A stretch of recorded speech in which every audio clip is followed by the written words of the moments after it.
Tirumala Parakamani case మరో మలుపు తిరిగింది. టీటీడీ మాజీ ఏవీఎస్ఓ సతీష్ కుమార్ మృతితో పిటిషనర్ మాచర్ల శ్రీనివాసులు భయాందోళనకు గురవుతున్నారు. తనకు భద్రత కల్పించాలని ఎస్పీ సిఐడిని కోరారు శ్రీనివాసులు. గతంలో తప్పుడు కేసులతో తనను ఇబ్బంది పెట్టారని, తన కుటుంబ సభ్యులపై కూడా దాడి జరిగిందని శ్రీనివాసులు పోలీసుల దృష్టికి తీసుకొచ్చారు. రైట్, ఈ అంశానికి సంబంధించి పూర్తి డీటెయిల్స్ మా కరెస్పాండెంట్ మూర్తి ఫోన్ ద్వారా అందిస్తారు. మూర్తి, ఏదైతే టీటీడీ మాజీ ఏవీఎస్ఓ సతీష్ కుమార్ మృతితో పిటిషనర్ మాచర్ల శ్రీనివాసులు భయాందోళనకు గురవుతున్నట్టు తెలుస్తోంది. తనకు భద్రత కల్పించమని కూడా కోరుతున్నారు. మరి ఏంటి పూర్తి డీటెయిల్స్?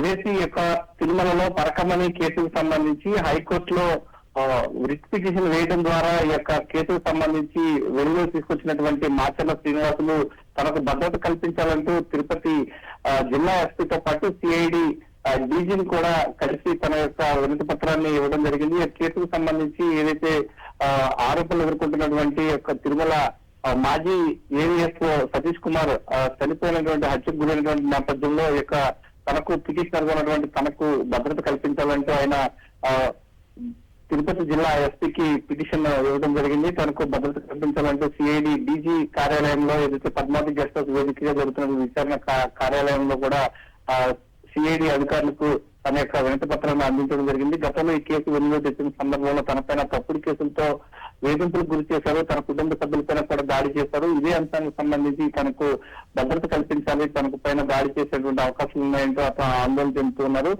మీడియా ముఖంగా ప్రస్తుతం టీడీపీ పార్లమెంట్ సభ్యుడిగా ఉన్నటువంటి భానుప్రకాష్ రెడ్డి తనకు కూడా ప్రాణహాని ఉందంటూ ఆయన మీడియా ముఖంగా చెప్పినందుకే ప్రభుత్వం ఖర్చులతో కూడినటువంటి సెక్యూరిటీ కల్పించారు. అదే కోవలో తనకు కూడా భద్రత ప్రభుత్వ ఖర్చులతో కూడినటువంటి సెక్యూరిటీ కల్పించాలంటూ ఒక వినతి పత్రం అయితే తిరుపతి జిల్లా ఎస్పీ కార్యాలయంలోనూ ఇటు సిఐడి డీజీకి సంబంధించిన కార్యాలయంలో అందించడం జరిగింది.